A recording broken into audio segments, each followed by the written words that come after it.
నమస్తే, welcome to our channel. నేను మిషాల్ని.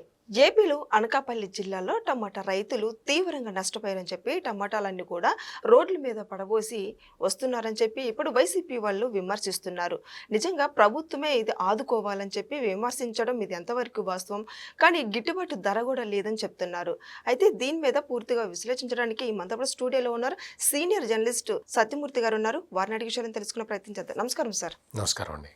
Sir, ఈ రోజున అనకాపల్లి జిల్లాలో రైతులు తీవ్రంగా నష్టపోయారని చెప్పి ఆ టమాటా రైతులు కూడా టమాటాలన్నీ కింద పడబోసి ఇలా మాకు గిట్టుబాటు ధర లేదని చెప్పి వైసీపీ వాళ్ళు విమర్శిస్తున్నారు. నిజంగా ఈ విమర్శలు ఎంతవరకు వాస్తవం ఉంది సార్? ఒకటి ఏంటంటే ప్రస్తుతం ఆంధ్రప్రదేశ్లో అనకాపల్లిలోనే కాదు, టమాటా దిగుబడి ఎక్కువ ఉంది. ఎన్నడూ లేనంత దిగుబడి ఉంది. ఒకేసారి వచ్చింది. క్రాప్ కూడా ఒకేసారి వచ్చింది. అనకాపల్లి కన్నా కూడా ఎక్కువ ఎఫెక్టెడ్ మదనపల్లి మార్కెట్. మదనపల్లి ఆసియాలోనే పెద్ద మార్కెట్. కర్నూలు, పత్తికొండ ఈ ఏరియాల్లో కూడా టమాటా విపరీతంగా వరదలాగా వచ్చింది.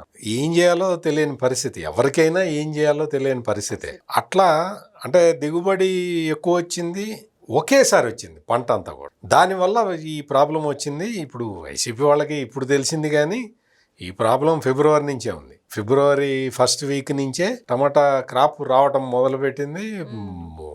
ఆగట్లేదు. రైతులు అంత భారీ ఎత్తున జరిగింది, పంట పండింది. ఇక్కడ మనం గమనించాల్సిన విషయం ఏంటి అంటే, రైతు కష్టపడి పండిస్తాడు, అందులో డౌటే లేదు.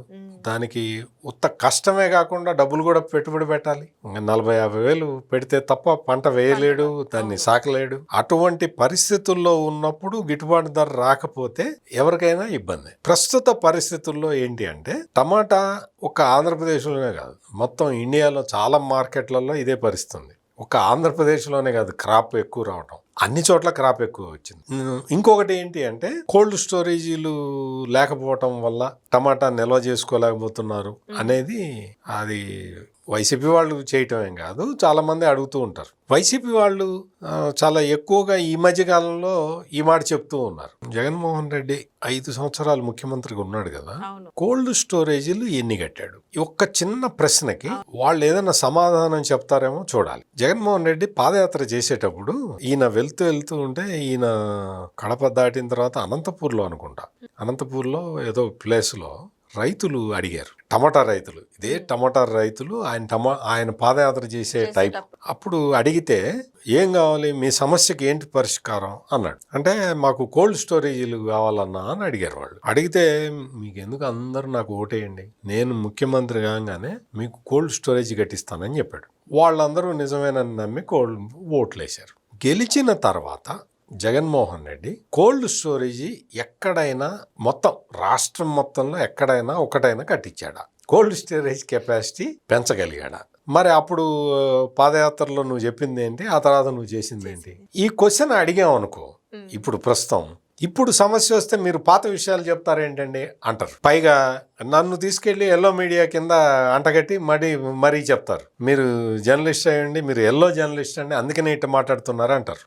లేదు, వాస్తవాలు ప్రజలకు తెలియాలి కదా. అంటే నేను అనేది ఏంటి అంటే, నువ్వు ఆ పని చేస్తే, నువ్వు కోల్డ్ స్టోరేజ్ కట్టిస్తే, వేరే వాళ్ళు వచ్చి చెడగొడితే, ఇగో నేను కోల్డ్ స్టోరేజ్ పెట్టించాను, దాన్ని వాళ్ళు చెడగొట్టారు అని చెప్పొచ్చు. నువ్వు హామీ ఇచ్చి అధికారంలోకి వచ్చి నువ్వు చేసావా? ఇది అంటే ఒక క్వశ్చన్ అడుగుతుంది.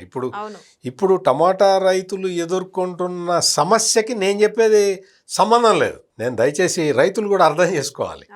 ఇప్పుడు నేను చెప్తున్నది ఇప్పుడు సమస్య, ఆ సమస్యకి పరిష్కారం కాదు, ఆ సమస్యకి సమాధానం కాదు. కాకపోతే ఈ గొడవ చేస్తున్న వైసీపీ వాళ్ళు వాళ్ళ అధికారంలో ఉన్నప్పుడు ఏం చేశారని అడుగుతున్నాను నేను. ఇంకొక పాయింట్ ఏంటి అంటే, మీకు మన దగ్గర పండే టమాటా నుంచి పల్పు తీయటానికి సాధ్యం కాదు. అది ఊరికి తినాల్సిందే, కూర పప్పు చేసుకొని తినాల్సిందే తప్ప పల్పు చేసుకోవాలంటే ఈ టమాటా పనికి రాదు. కాబట్టి టమాటా దిగుమతి చేసుకుంటారు. అంటే మనం పల్పు తీసే వెరైటీ అన్న పండించాలి, లేదు ఇదే టమాటా వేయాలి అంటే కోల్డ్ స్టోరేజ్ అన్న పెంచుకోవాలి, ఏదో ఒకటి చేయాలి. ఇప్పుడు ప్రస్తుత ప్రభుత్వం ఏం చేస్తున్నది అంటే, మీకు ఎక్కడికక్కడ ఈ కోల్డ్ స్టోరేజ్ ఫెసిలిటీ ఎట్లా పెంచాలి అనేది చూస్తూ ఉన్నారు. అది చూడటమే కాకుండా మీకు అనంతపూర్ని హార్టికల్చర్ హబ్గా చేసి, అనంతపూర్ నుంచి అనంతపూర్లో పండిన పండ్లని ఢిల్లీ వరకు తీసుకెళ్ళాలి అని ప్రత్యేకంగా ఒక ప్రణాళిక వేసుకొని రైల్ ట్రాన్స్పోర్ట్ రెడీ చేస్తున్నారు, ఆల్రెడీ చేసేసారు. ప్లస్ మీకు కొన్ని మార్కెట్లు ఉంటాయి, చెన్నై మార్కెట్ కానీ బెంగళూరు మార్కెట్ కానీ, ఇటువంటి మార్కెట్లకి అక్కడ ఈ ఉత్పత్తి లేకపోతే దీన్ని తీసుకెళ్ళాలి. ఇటువంటి రకరకాల చర్యలు, అంటే ఇవన్నీ కూడా ఏంటి అంటే ఇన్ఫ్రాస్ట్రక్చర్ ప్రాజెక్ట్స్ రోడ్డు నెట్వర్క్, రైలు నెట్వర్క్ అయితే తప్ప ఇటువంటి సమస్యలు సాల్వ్ కావు. అంటే మార్కెటింగ్ చేసుకోవాలి. రైతు మార్కెటింగ్ చేసుకునే స్థాయిలో ఇన్ఫ్రాస్ట్రక్చర్ ఉండాలి. ఒక్క రోజులో ఈ ఇన్ఫ్రాస్ట్రక్చర్ వచ్చేయదు. రాష్ట్రం డివైడ్ అయిపోయిన తర్వాత 2014 నుంచి ఇప్పటి వరకు ఒకే ప్రభుత్వం కంటిన్యూ అయినట్టయితే, చంద్రబాబు నాయుడు ప్రభుత్వమే కంటిన్యూ అయినట్టయితే, ఇటువంటి మౌలిక సదుపాయాల ప్రాజెక్టులకి, లాజిస్టిక్ సౌకర్యాలని సెటరైట్ చేయటానికి ఒక వెసులుబాటు ఉండేది. మధ్యలో 5 సంవత్సరాల రాక్షస పాలనతో అవన్నీ బ్రేక్ అయిపోయినాయి. అందుకని డిలే జరుగుతూ ఉన్నది. మార్కెట్ ఇంటర్వెన్షన్ ఫండ్ అని భారతదేశంలో ఏ రాష్ట్రంలో లేని స్కీముని మొట్టమొదటిసారి ఉమ్మడి ఆంధ్రప్రదేశ్లో ముఖ్యమంత్రిగా నారా చంద్రబాబు నాయుడు ప్రవేశపెట్టాడు. Market intervention scheme. అసలు ఆ స్కీమ్ పెట్టిందే చంద్రబాబు నాయుడు. మొత్తం ఇండియా మొత్తంలో ఎక్కడా లేదు. ఇప్పుడు కేంద్ర ప్రభుత్వం కూడా మార్కెట్ ఇంటర్వెన్షన్ ఫండ్ పెట్టుకున్నది. దాని గురించి కొత్తగా ఈ జగన్మోహన్ రెడ్డి నేనే ఇంప్లిమెంట్ చేశానని చెప్పుకుంటూ ఉంటాడు. అది తప్పు. అది అతనికి తెలియదు. అతనికి గత ప్రభుత్వం ఏం చేసిందో తెలియదు కదా, అతనికి పెద్దగా నాలెడ్జ్ లేదు దీనికి సంబంధించి.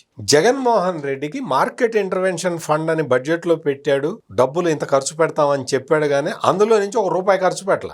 జగన్మోహన్ రెడ్డి టైంలో ఏ రైతుకి ఇబ్బంది వచ్చినా ఖర్చు పెట్టాల. ఇప్పుడు మీకు ఈ 20 నెలల కాలంలో, కూటమి ప్రభుత్వం వచ్చిన ఈ 20 నెలల కాలంలో పొగాకు రైతు దగ్గర కొన్నారు, పత్తి రైతు దగ్గర కొన్నారు. కాటన్ కార్పొరేషన్ ఆఫ్ ఇండియా వాళ్ళని ఎక్కువ ఇది చేసి నిబంధనలు సడలించి కొనుగోలు చేశారు. మీకు మామిడి రైతులు, అది తోతాపురి రైతు వెరైటీ ఒక్కటికి ప్రాబ్లం వస్తే జగన్మోహన్ రెడ్డికి సంబంధించిన ఈ పొంగనూరు మాజీ మంత్రి ఒక ఆయన ఉన్నాడు, పెద్దిరెడ్డి రామచంద్రారెడ్డి, వాళ్ళ ఫ్యామిలీకి సంబంధించిన పల్పు పరిశ్రమలు ఉంటే ఆ పల్పు పరిశ్రమల వాళ్ళు ఇబ్బంది పెట్టి తోతాపురి మామిడి కొనటం బంద్ చేశారు. ఆ టైంలో ఆంధ్రప్రదేశ్ ప్రభుత్వం ఇంటర్వ్యూన్ అయ్యి, మీరు కొనాలి, ఈ రేటుకు మీరు కొనకపోతే మీరు మిగిలిన రేటు మేమిస్తామని చెప్పి మార్కెట్ ఇంటర్వ్యూన్ అయింది తోతాపురి మామిడి విషయంలో. అరటి రైతులకు కూడా మార్కెట్లోకి ఇంటర్వ్యూన్ అయ్యారు. మీకు ఏదైనా సరే ప్రాబ్లం వచ్చినప్పుడు కేంద్ర ప్రభుత్వం దగ్గర ఏంటంటే మార్కెట్ ఇంటర్వెన్షన్ స్కీమ్ కింద ఫండ్ ఖర్చు పెట్టాలి అంటే ధరల పతనం ఒక 25-30% పతనం అయితే తప్ప పెట్టడానికి వీల్లేదు. దాన్ని సడలించారు. కేంద్రంలో రాష్ట్రంలో డబుల్ ఇంజన్ సర్కార్ ఉండటం వల్ల మార్కెట్ ఇంటర్వెన్షన్ స్కీమ్ ని ఖర్చు పెట్టడానికి నామ్స్ ని సడలించుకున్నారు. దానివల్లే రైతులకి ఇబ్బంది లేకుండా చేస్తూ ఉన్నారు. అంటే ఇటువంటి చర్యలన్నీ తీసుకుంటున్నారు. లాజిస్టిక్స్ ప్రాబ్లం లేకుండా చూస్తున్నారు, ఇన్ఫ్రాస్ట్రక్చర్ పెంచుతున్నారు. ఇవన్నీ ఒకే రోజు కంప్లీట్ అయ్యేవి కాదు. ఇప్పుడు టమాటా రైతులకి మీకు తెలంగాణలో ఇంతకన్నా పెద్ద ప్రాబ్లం ఉంది. మీరు అనకాపల్లి గురించే ప్రస్తావిస్తున్నారు, కానీ నేనే చెప్పా కదా, మదనపల్లిలో కూడా క్రాప్ ఎక్కువ వచ్చింది. మదనపల్లి మార్కెట్ మొత్తం టమాటాలే ఉన్నాయి. అంటే రైతు కూడా అదే చంద్రబాబు నాయుడు చెప్తూ ఉన్నది, మీరు సహజ ప్రకృతి వ్యవసాయం చేయండి, ఎక్స్పోర్ట్ చేయడానికి వీలు ఉంటుంది. మీరు ఈ క్రిమి సంహారక మందులు, ఎరువులు వేసి పండిస్తే దాన్ని ఎక్స్పోర్ట్ చెయ్యలేము అని ఆయన క్లియర్గా చెప్తూనే ఉన్నాడు.